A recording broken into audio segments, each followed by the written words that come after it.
Upang maihanda naman ang mga kabataan sa posibleng emergency situation, isang Fire Safety Awareness Program ang inilunsad ng Iglesia ni Cristo o sa Iglesia ni Cristo Children's Museum.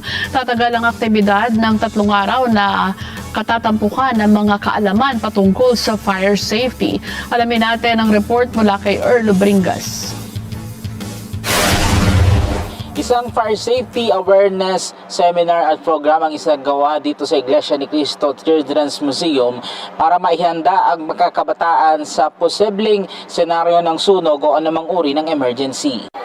Layunin ng programa na turuan ng mga kabataan ng tamang kaalaman at kakayahan sa pag-iwas at pagharap sa anumang uri ng sakuna, lalo na ang sunog, sa pamamagitan niyan ng mga interactive na aktibidad at drills.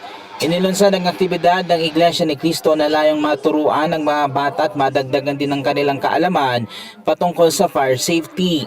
Pinangunahan din niya ng Bureau of Fire Protection at New Era Firefighting Unit ang nasabing aktibidad na kung saan matututo ang mga bata ng mga batayang hakbang, tamang paglikas at kung paano humingi ng tulong sa panahon ng sakuna, lalo na ang sunog.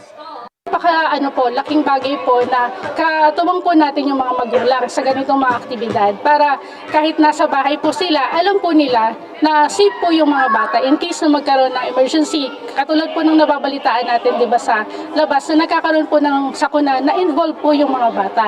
So sa ganitong mga paraan po, na-introduce po natin sa mga bata kung ano po yung dapat nilang iwasan. Hindi lang naman po sa pagkakaroon po ng sunog, maging sa iba't ibang uri po ng emergency.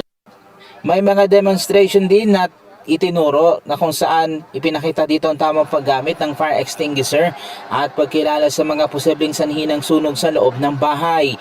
On hand din silang tinuruan ng mga paraan paanong paggamit ng fire extinguisher sa panahon ng sunog at maging ang paggamit ng fire hose sa pagpatay ng sunog. Nasubukan din nilang sumakay sa fire truck. Mahalagaan nilang maimulat ang mga bata sa murang edad pa lamang upang mabawasan ang peligro at maiangat ang kamalayan nila sa fire safety.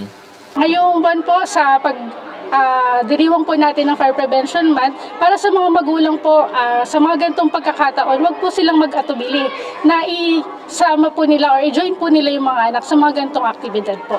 Kasi napakahalaga po ng magkaroon ng knowledge po yung mga anak po natin na hindi lang natututunan po sa paaralan, maging dito po, lalo na mag-hands-on po sila. Kasi yung iba natatakot sila, lalo mabigat po yung fire extinguisher.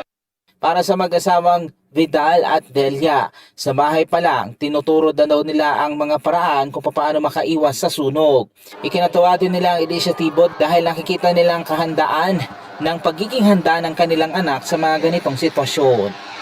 Bilang magulang, tungkulin po natin na turuan sila na mas maaga pa lang para maprotektahan po nila ang kanilang sarili, ganun din po ang kanyang mga kasama sa bahay. Unang-una po, syempre po, tuturo namin yung hindi niya dot-dot dun sa mga saksakan, paglagay ng mga laruan dun sa mga saksakan. Ngayong buwan ng Marso ay pinagdiriwang ang Fire Prevention Month. Patuloy ang paalala ng Bureau of Fire Protection sa publiko na tiyakin na sa bawat tahanan ay may kaalaman ng bawat isa patungkol sa fire safety.